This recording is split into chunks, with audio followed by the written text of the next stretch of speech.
Olá a todos, bem-vindos a mais uma sessão deste Building the Future, que é já um dos eventos de maior referência em Portugal nesta área da tecnologia, mas também para todos os que são apaixonados pelo futuro.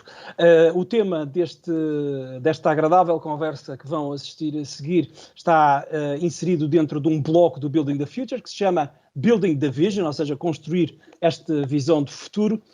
E o tema deste painel é a Quiet Revolution, ou seja, esta revolução que se pensa ser pacífica ou quase silenciosa, mas que na realidade eu acho que vamos chegar à conclusão que não está a ser assim tão pacífica e silenciosa, pelo motivo pelo qual nós estamos a fazer isto em digital, que é a situação pandémica que afeta Portugal e o mundo, que hoje nos obriga a não fazer este Building the Future presencial, mas sim virtual, e este é também um acelerador daquilo que estamos a assistir em termos de transformação digital e adoção de tecnologias de sustentabilidade, as quais nós vamos passar aqui, tenho a certeza, durante esta nossa conversa. Tenho o privilégio e o gosto de estar acompanhado de Jorge de Melo, que é o CEO da Sovena, Carlos Costa Pina, que é CEO da Galp, e o Nuno Lacasta, que é o presidente da Agência Portuguesa do Ambiente. Carlos Costa Pina, vou começar por si. Este tema da produção de energia é realmente um dos principais eixos quando começamos a falar sobre futuro, e um futuro que acho que todos pretendemos seja o mais sustentável possível. Dentro da Galp, que tipo de estratégias é que têm vindo a ser seguidas para realmente que esta produção de energia seja cada vez mais sustentável possível? Muito bem, muito obrigado. Aproveito naturalmente para cumprimentar aqui os meus colegas e amigos de painel e em simultâneo também para agradecer o convite para este evento. A estratégia da Galp, sob este ponto de vista, eu creio que é relativamente clara e já conhecida. A Galp é uma empresa que há cerca de 10 anos era sobretudo uma empresa de refinação e distribuição.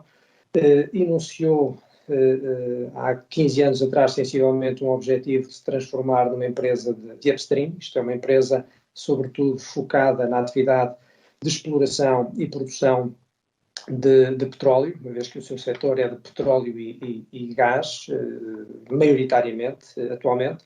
Mas aquilo que tem vindo a fazer nos últimos anos, e em especial com base nas decisões tomadas mais recentemente, foi de, novamente, dar um novo salto, no sentido de estabelecer uma ambição para que, no horizonte desta década, a empresa se torne, preferencialmente, numa empresa de energia e com uma base de geração renovável muito significativa.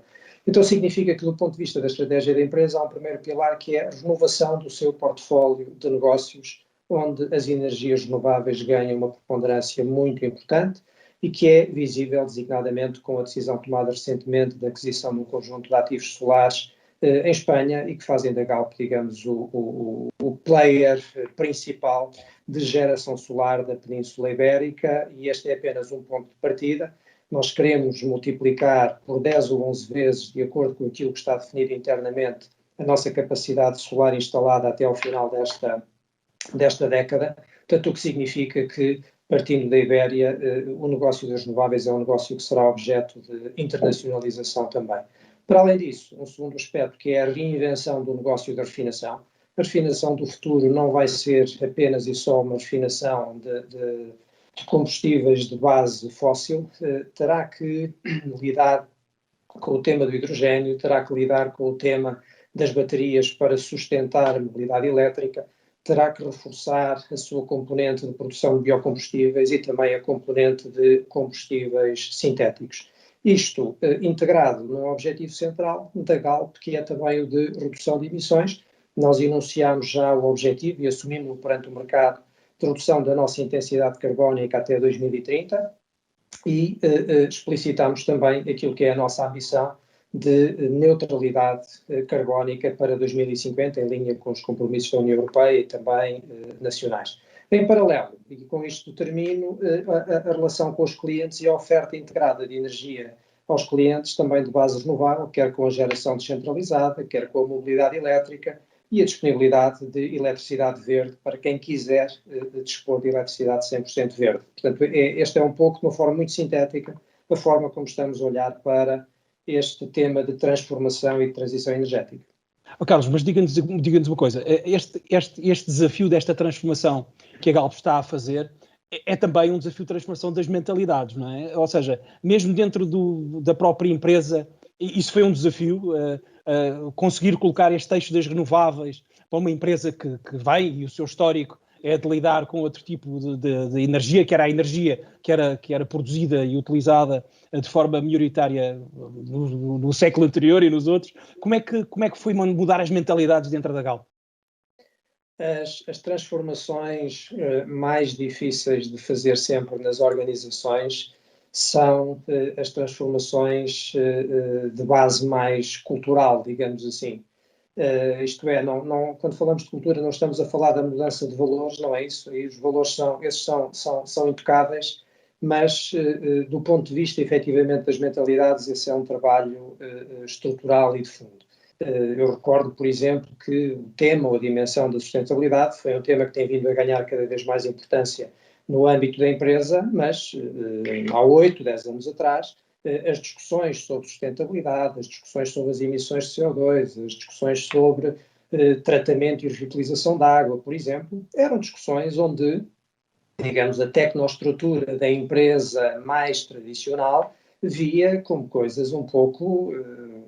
Claro, esmagava-as completamente. Não é? Um pouco menos importantes, mas eu diria que essa batalha está ganha e hoje claramente há de uma forma muito transversal e alargada na empresa a convicção generalizada sobre a importância de tratar bem os temas da sustentabilidade e, sobretudo, não é só por questões de ambiente, é por questões de competitividade económica, isto é, de preparar a empresa para aquilo que é o novo paradigma energético, que vai ser cada vez menos de base fóssil e cada vez mais de base renovável. E, portanto, uma empresa que não queira ficar fora de jogo tem que necessariamente incluir estes aspectos na sua estratégia, e eu creio que hoje em dia, desde o topo à base, toda a estrutura da empresa está perfeitamente ciente da necessidade destes desafios, não obstante as dificuldades que tudo isto também tem, porque são transformações profundas e que afetam aquilo que é o coração da atividade da empresa. Claro.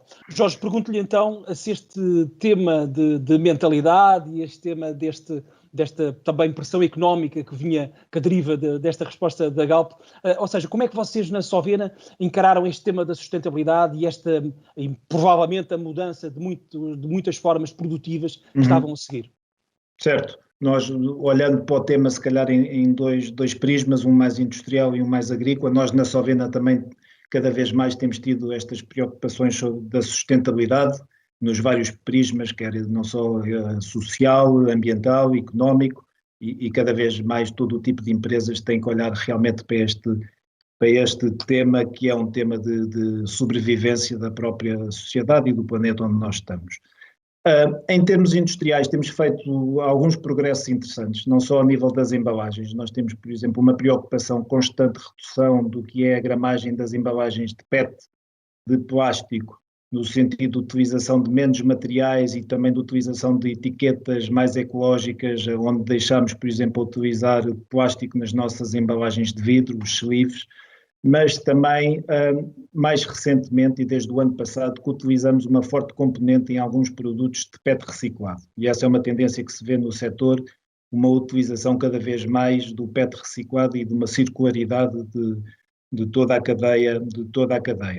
Por outro lado, ao nível da energia das fábricas, estamos também a procurar a utilização de energias renováveis e temos já algumas fábricas nossas com a utilização de painéis solares, com uma forte componente da energia que utilizamos vinda dessas energias renováveis, e depois procuramos também cadeias de abastecimento mais curtas, portanto promovendo aqui uma menor pegada ecológica e a utilização, e estamos a fazer bastante investigação no que são os resíduos e os desperdícios, por exemplo, da atividade agrícola do azeite, para poder utilizar ao máximo esses resíduos noutro tipo de atividades. No que respeita à atividade agrícola, e nós temos uma atividade agrícola na Sovena desde 2007, nós iniciámos o projeto agrícola com um sócio espanhol, neste momento separámos os nossos ativos e temos na Sovena perto de 7.000 hectares sob exploração de olival, e aí as técnicas de produção procuram muito ter uma produção sustentável, uma agricultura de produção integrada dentro da rede Natura. Nós dos 7.000 hectares temos cerca de 1.500 hectares que estão só em utilização, ou seja, não estão em exploração para conservação da biodiversidade, e há, por exemplo, 2 ou 3 projetos que são interessantes. Nós, no que é projetos, o olival tem uma doença que é a doença da mosca, e antigamente, para se tratar dessa doença, que dá-se em condições propícias de muita umidade e calor, utilizava-se pesticidas indiscriminadamente e com uma utilização muito, muito intensa.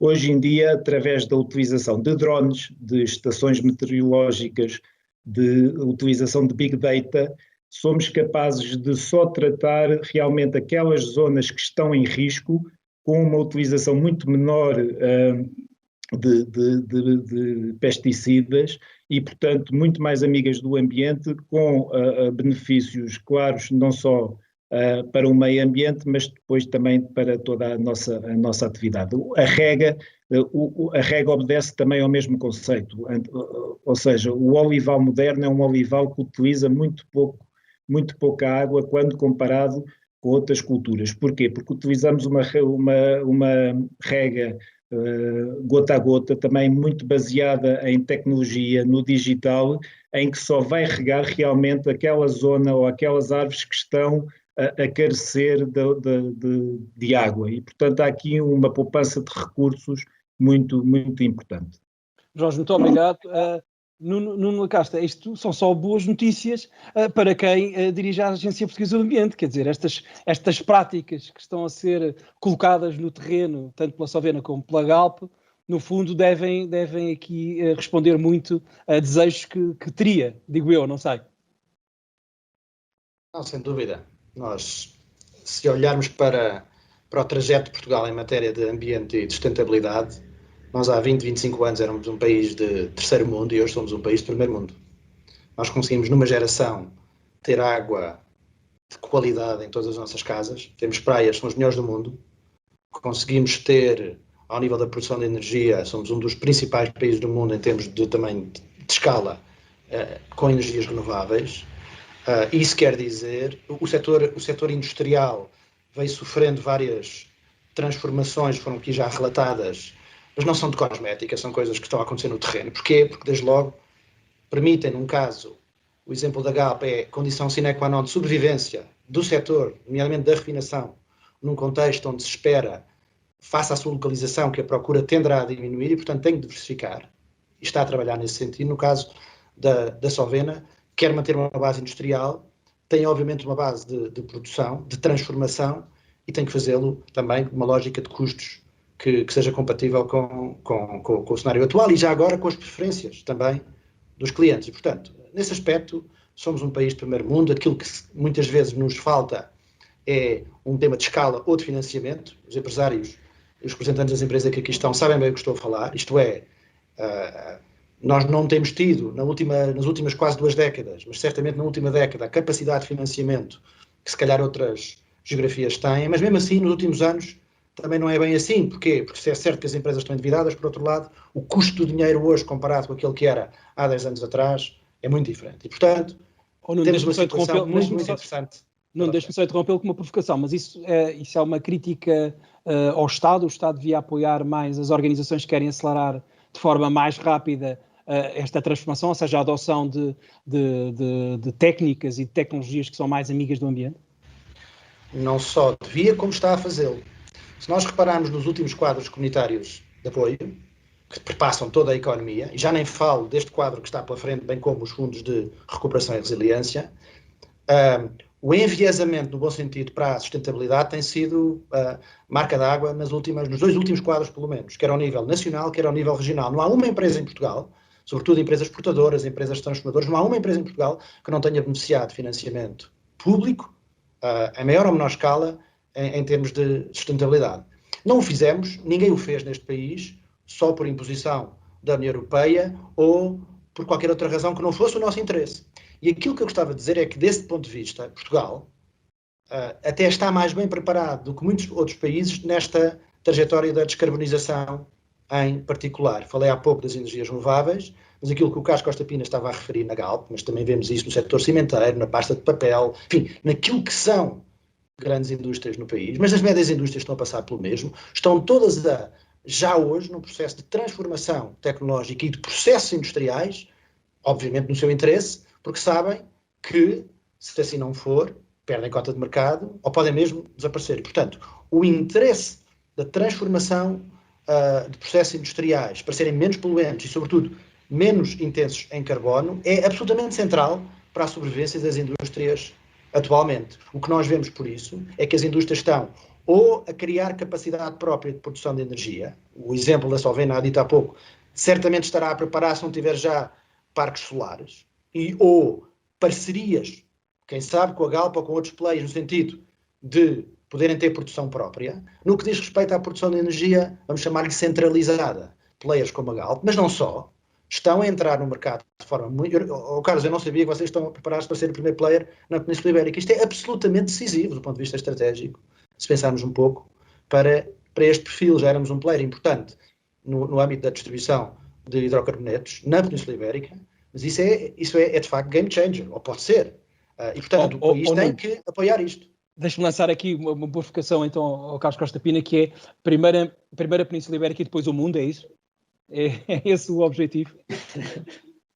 Não, a abordagem do ponto de vista da estratégia das renováveis é uma abordagem, eu diria, aberta, no sentido de olhar para aqueles que podem ser bons projetos de geração solar disponíveis no mundo e que façam sentido e tenham complementaridade com o nosso portfólio. Portanto, eu diria que à partida não excluímos propriamente geografias. Agora, as empresas têm a sua própria identidade e a identidade da Galp é uma identidade muito centrada na sua dimensão ibérica, com a refinação e distribuição em Portugal e com uma dimensão também relevante, praticamente idêntica à de Portugal, no negócio da distribuição em Espanha. Portanto, em função disto, é evidente que faria sentido e tem feito sentido até ao momento este primeiro passo e começar pela Península Ibérica, uma vez que é o nosso mercado natural, não é? Natural, digamos assim. Agora, dito isto, temos a consciência clara que uma empresa que quer crescer no negócio das renováveis e que atua em mercados maduros, como é o mercado da Península Ibérica, e onde já tem cotas de mercado relevantes, como é o caso de Portugal, portanto, as oportunidades de crescimento terão que ir para fora desta mesma geografia, apenas por essa razão. Portanto, é uma imposição económica, não Carlos, qualquer outra coisa. Há pouco, quando me respondia à primeira questão, falava já de todas estas variantes que estamos a assistir de transformação no mercado, com a mobilidade elétrica, etc. Esta eletrificação da economia que estamos a assistir, isto coloca uma pressão gigante na produção de eletricidade.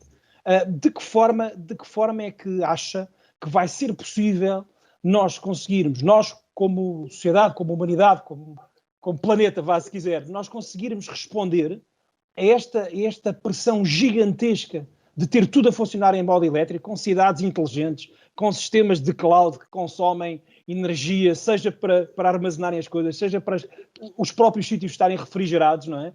Como é que é possível nós conseguirmos ter um caudal de produção que consiga responder a esta crescente necessidade? Esse é o desafio, naturalmente, das próximas décadas. Isto é, capacidade de geração e de distribuição de energia para responder satisfatoriamente às necessidades. Isso vai ser uma inevitabilidade. Uma inevitabilidade porque, precisamente, os perfis de consumo e os volumes de consumo vão necessariamente aumentar mas para além disso, todas as previsões aumentam para um aumento de quase 50% da população até 2050. E em cima disto há um terceiro vetor que tem que ver com, digamos, as questões sociais e a correção das desigualdades. Nós ainda hoje temos mais de 700 milhões de pobres no mundo, temos mais de 1.300.000 pessoas que não têm acesso à eletricidade e mais de 2.500 milhões de pessoas, sensivelmente, que não têm acesso a saneamento básico. Portanto, o que significa que, quer por força do aumento dos níveis de consumo para quem hoje já consome, seja cidadãos, seja empresas, quer por força do aumento da população, quer por força da correção destas desigualdades, efetivamente, a necessidade de geração de energia vai ter que aumentar exponencialmente. Agora, eu não creio que isso seja um problema, porque eu diria que não há propriamente uma restrição tecnológica a que isso aconteça, e a inovação tem-nos surpreendido sob esse ponto de vista, e há também uma evidência histórica, é que os últimos 30 anos demonstram que é possível a economia crescer com descarbonização. Isto é, o PIB nos últimos 30 anos da Europa aumentou mais de 60% e as emissões de CO2 reduziram-se mais de 20% nos últimos 30 anos, sensivelmente. Portanto, o que significa que é possível crescer e fornecer, garantindo as necessidades de abastecimento que as economias precisam, garantindo a descarbonização e sem que isso seja propriamente uma restrição. E, portanto, as empresas estão a fazer o seu trabalho e a Galp está também a fazer o seu, como eu dizia há pouco, na perspectiva da renovação do portfólio, mas também com uma oferta integrada e mais diversificada aos seus clientes, e precisamente nesta lógica de geração renovável, seja com a geração descentralizada de energia, que já estamos a fornecer aos nossos clientes que queiram, digamos, instalar os seus painéis nos seus telhados para o seu próprio autoconsumo, seja ao nível da mobilidade elétrica, onde a Galp tem aqui um papel de relevância. A Galp é hoje, e é visto, enfim, na sociedade e na economia portuguesa, como um incumbente, se quisermos, da mobilidade rodoviária em Portugal. Isso é um facto. E não nos assusta propriamente a alteração do paradigma energético para um modelo de mobilidade elétrica. Achamos que temos perfeitamente condições para fazermos também nós próprios essa transição, oferecendo soluções de mobilidade elétrica aos nossos clientes, o que estamos a fazer com uma startup que lançámos o ano passado e que, aliás, foi reconhecida como a melhor startup dentro de um conceito de indústria 4.0, porque precisamente associa soluções de mobilidade elétrica a plataformas tecnológicas que permitem aos clientes gerir os seus consumos e gerir também a sua frota. Portanto, esse é um movimento que eu acho que vai ocorrer naturalmente, embora a passo acelerado nos próximos anos, inevitavelmente. Carlos, deixe-me só perguntar aqui ao Nuno Lacosta se está assim também tão otimista, que nós estamos a falar de uma questão que é eminentemente tecnológica, se calhar num primeiro plano, embora depois tenha todo o plano da mentalidade e do mudar hábitos e etc, estão altamente enraizados nas pessoas e nas sociedades, mas a tecnologia vai ter que dar aqui uma resposta que tem vindo a dar, como o Carlos Costa Pina referia. Nuno, está otimista também? Acha que vamos conseguir fazer esta transição, que vamos responder a este desafio gigantesco de termos a economia a depender da eletricidade, completamente eletrificada? Estou, e tenho evidências para isso. O Carlos há pouco referia que nós temos já provas dadas. Portugal transformou-se nos últimos 15 a 17 anos do ponto de vista de produção de energias renováveis e, se quisermos, dos últimos 20 a 25 anos do ponto de vista de penetração de gás natural, como se calhar não pensámos à época que fôssemos capazes de o fazer. E no caso das energias renováveis, da produção eólica particularmente, mas também hídrica, mesmo a desconfiança era enorme. Portanto, por um lado, é certo que já fizemos. Por um lado, também é certo que com várias crises pelo meio, uma estagnação económica, se quisermos, grandes valores do PIB nos últimos 10 a 15 anos, num certo sentido, mas não deixámos de conseguir fazer investimento naquilo que se chama a formação bruta de capital fixo. Tudo isto foi possível. Os investimentos previstos para a próxima década são equivalentes na proporção àquilo que já fizemos no passado.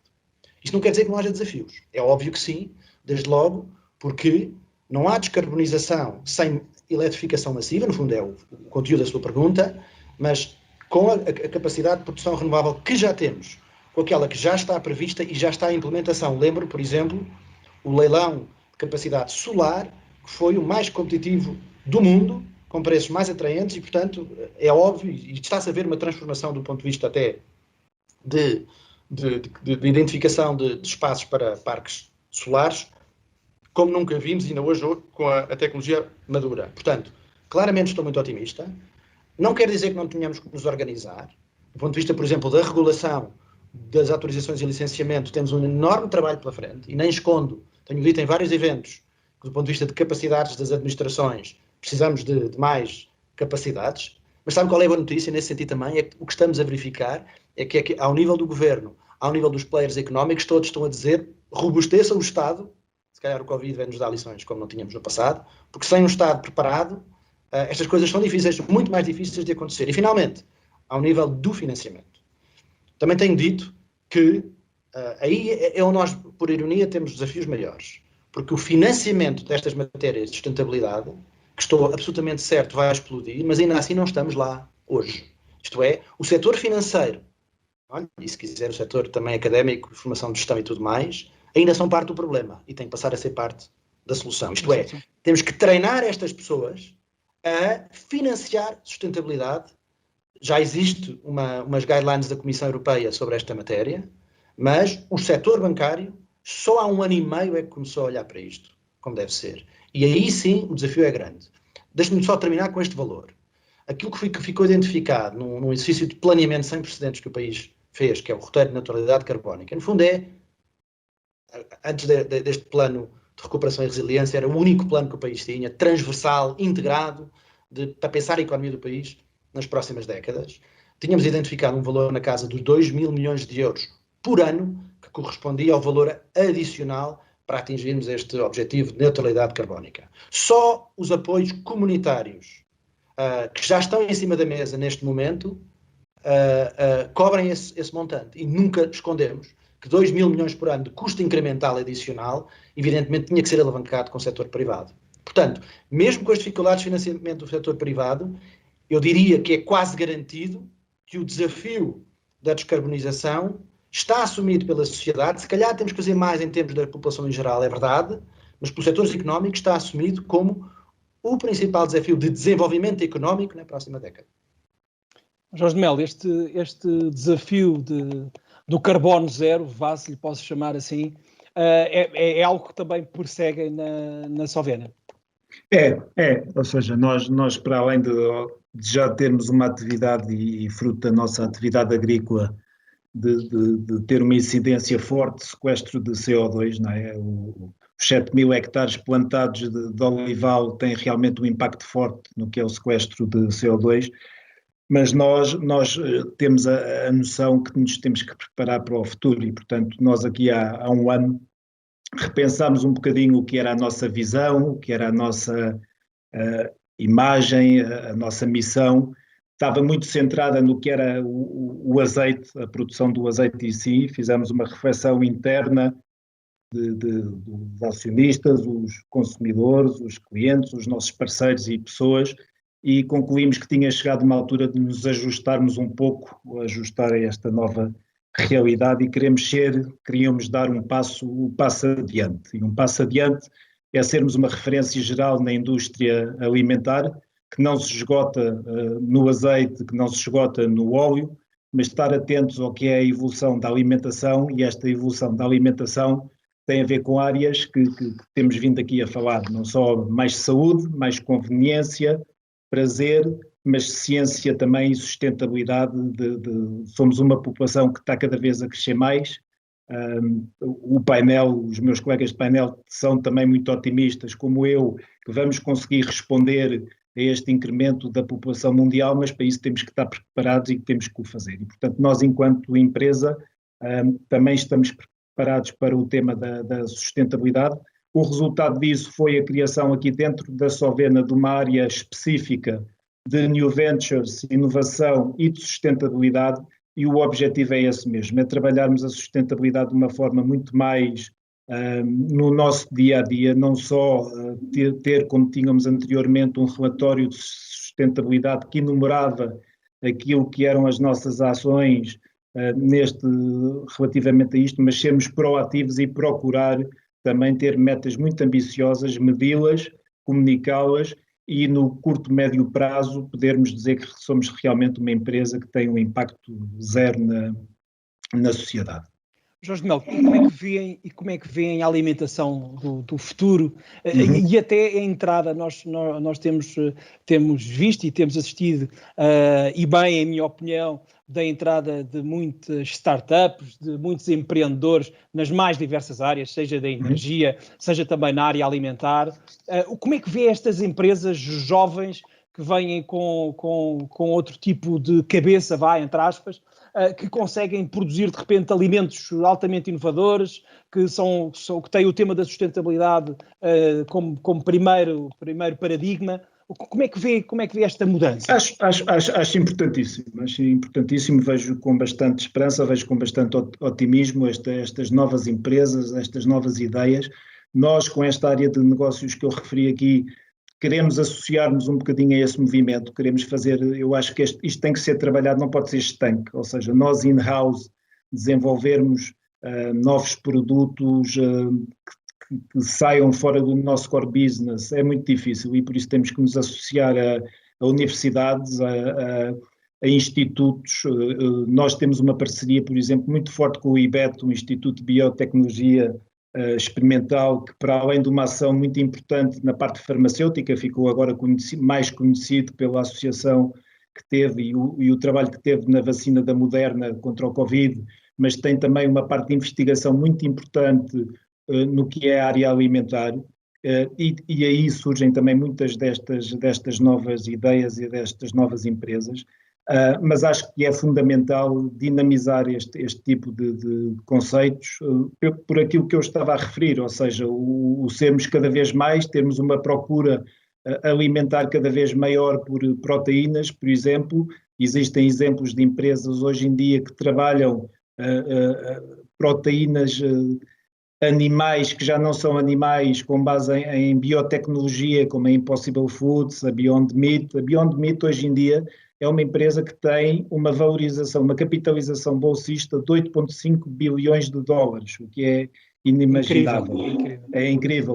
O próximo conceito do que eu tenho lido, que vai ultrapassar o que é a carne, tem a ver com os camarões. O mercado asiático tem uma procura enorme pelos camarões, para a parte dos dumplings, etc. E, portanto, o desenvolvimento de camarões sem ser de origem animal, se assim posso dizê-lo, que depois, já sem cabeça, já sem patas, já sem a casca que nós temos que tirar e que possibilitam realmente chegar a muito mais gente, claro. a custos. O tema do custo ainda é um tema neste momento para estas empresas, mas que eu acredito que no curto prazo vai ser facilmente alcançável e portanto, é um custo bastante competitivo para todas estas pessoas. Obrigado, Jorge. Quase que dá vontade de dizer que os astronautas é que tinham razão, não é? Que comem aquelas pastas e aquelas coisas. Exatamente. Que vai ser que nós vamos estar condenados. Depois podemos lhe dar a imagem que queremos, não é? Podemos dar-lhe a imagem que queremos. Porque a verdade, peço desculpa, a verdade é que estas empresas depois também fazem os hambúrgueres com o conceito de hambúrguer que nós gostamos e não é uma pasta que nós comemos e portanto exatamente. Isso ainda é importante. Como dizemos popularmente, os olhos também comem. Carlos Costa Pina, muito rapidamente, porque já só temos aqui 8 minutos e pouco de conversa e ainda quero fazer uma última pergunta ao Nuno Lacasta. Queria só que, tem-se falado muito sobre o hidrogênio e o lítio, como é que a Galp tem visto este tema? Muito bem. São enfim, duas áreas muito diferentes uma da outra, completamente diferentes, mas vemo-la de forma integrada, por um lado, do ponto de vista daquilo que é a nossa abordagem, aquilo que é também a atividade de refinação do futuro. Como eu há pouco estava a dizer, cada vez mais nós vamos ter que olhar para novas fronteiras, digamos, na atividade da refinação em Portugal. A decisão recente de concentração da atividade da refinação em Sines fundamenta-se naturalmente por razões de competitividade do aparelho refinador e, portanto, para reforço dessa competitividade e tendo em conta aquilo que são os movimentos regulatórios a que estamos a assistir na Europa e também em Portugal, até com as propostas legislativas de lei climática que neste momento foram apresentadas já no Parlamento português. Portanto, o que significa que a atividade de refinação tem que olhar para novas fontes de energia de base renovável por um lado e cumprindo este objetivo da descarbonização. E, portanto, a entrada da Galp num consórcio para, digamos, implementar um projeto de hidrogênio verde em Portugal insere-se neste contexto. E é assim que vemos o tema. Mas a par, como eu há pouco dizia, também do reforço da produção de biocombustíveis, de combustíveis também de base sintética, que façam a captura e a utilização de CO2, também é outra vertente. O caso do lítio é uma abordagem diferente.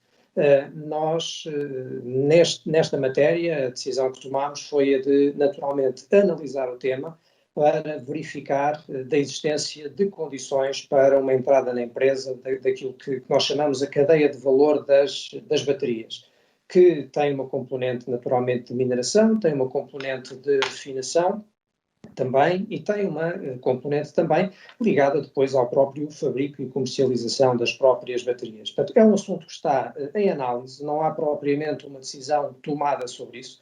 Oxalá tenhamos condições em Portugal de poder desenvolver um projeto com estas características, porque eu acho que a Península Ibérica tem condições únicas para poder garantir que projetos com estas características vejam a luz do dia e, na verdade, podermos criar a nível ibérico, verdadeiramente, um cluster à volta deste segmento de atividade, uma vez que ele é absolutamente crítico para uma oferta de mobilidade elétrica que aproveite aquilo que é o capital endógeno que nós temos no nosso território. Portanto, é nesta perspectiva que nós vemos o tema, achamos que podemos ter aqui efetivamente uma oportunidade, mas é um assunto que ainda está, eu diria, longe de estar maduro, estamos todos nós ainda a dar os primeiros passos, mas oxalá tenhamos condições para o poder implementar. Carlos Costa Pinto, obrigado. Nuno Lacosta, vamos terminar esta conversa consigo. Só aqui uma pequena provocação antes de irmos à questão final. Acredito que deve estar aliviado, se calhar, não sei se é este o termo, mas com esta saída do Trump da Casa Branca e já com o regresso anunciado dos Estados Unidos aos Acordos de Paris, diria eu, que acho que deve ser uma boa notícia. Quero comentar aqui para terminarmos, não? Tudo indica que o novo presidente americano já assinou uma ordem, como eles chamam lá, executiva, um despacho, no sentido de terminar o regresso dos Estados Unidos ao Acordo de Paris. Parece-me essencial, porque se é certo que hoje temos vários países a querer liderar nessa matéria, até a própria China, com a meta que anunciou de neutralidade carbónica para 2060, os Estados Unidos não têm ainda essa assunção feita. E, portanto, a expectativa de que possam vir a fazê-lo é importante, a expectativa de que o Governo Federal possa desenvolver programas de apoio e complementares aos programas dos diferentes Estados, das diferentes cidades, é obviamente muito encorajadora. A expectativa, nomeadamente, que os Estados Unidos continuem e até incrementem o investimento em energias renováveis, cujo potencial é enorme naquele país, é obviamente encorajador. A expectativa, por fim, de que os Estados Unidos, ao regressar ao debate internacional, possam ser co-líderes nesta matéria e inclusivamente em matérias de financiamento internacional, que é muito importante para os países menos desenvolvidos, é um fator de esperança que creio que na Europa todos temos bem presente, vem ajudar. E para terminarmos, acha que há, e sobre a pandemia, acha que a pandemia veio de alguma forma ajudar a termos mais este tema da sustentabilidade e da transformação na mente, porque muitas empresas, aliás há um estudo até da Microsoft que diz que em 4, 5 meses as empresas transformaram-se digitalmente aquilo que iriam fazer nos próximos 2 anos. Acha que esse é um tema que veio também alertar e que veio fazer bem, se calhar, às empresas que queriam acelerar e não aceleravam por outros motivos, estavam sempre a adiar? Levamos daqui uma lição também da pandemia nesse aspecto ou não? Esse ou há um ponto positivo, pelo menos, existe um ponto positivo com esta questão da pandemia? Esta pandemia vai trazer tantas lições que será incauto da nossa parte não as entendermos e assumirmos. É óbvio que sim. A cooperação internacional que temos visto ao nível científico para a produção de vacinas foi sem precedentes na história da humanidade e temos que aproveitar e alavancar essa mesma cooperação, por um lado. A constatação de que existe uma ligação entre o meio natural e a propagação de pandemias, acho que hoje em dia já ninguém consegue olhar para o lado e fingir que assim não é. E, aliás, o risco de termos outras pandemias latentes no degelo das calotes polares e da tundra é muito verdadeiro, é muito evidente que temos que estar, por isso, preparados. E, finalmente, como disse, a transformação tecnológica, que fomos todos empurrados para fazer acontecer em 3 meses, quando muitos de nós tinham planos para 3 a 4 anos, é um fator que é inevitável. Isto vai trazer enormes transformações, por exemplo, ao nível das cidades. A utilização de edifícios para efeitos comerciais não vai ser aquilo que era pensado há 6 meses, há 1 ano atrás, e, consequentemente, temos que redesenhar as cidades para mobilidade suave, para mobilidade sustentável, para reaproveitamento de espaços que estavam construídos, e os fundos imobiliários estão a tratar disto para edifícios de fim comercial, mas que vão ter que, se calhar, ser novamente para efeitos habitacionais. Portanto, aprender lições, sim. Eu tenho muita parcimónia em utilizar a palavra favorável, porque no contexto atual não consigo dizer isso. Agora, que o crescimento verde, que a economia verde é central aos planos de recuperação e resiliência, acho que já ninguém tem dúvidas. Nuno, muito obrigado. Acho que é uma ótima mensagem para terminarmos. Nuno Lacasta, muito obrigado. Jorge de Mel também. Carlos Costa Pina também. Muito obrigado pelo vosso tema. Deixaram aqui pistas muito interessantes e, essencialmente, ficámos a conhecer 2 organizações que estão muito focadas neste futuro sustentável, que estão a fazê-lo, estão com as mãos na massa, literalmente a fazê-lo. E, Nuno, foi um gosto também ouvir o seu otimismo para um futuro e que tem muito a ver, acredito, com este evento do Building the Future. Muito obrigado a todos os que nos estiveram a ouvir e, mais uma vez, obrigado aos nossos oradores. Obrigado. Muito obrigado e boa tarde. Um abraço a todos.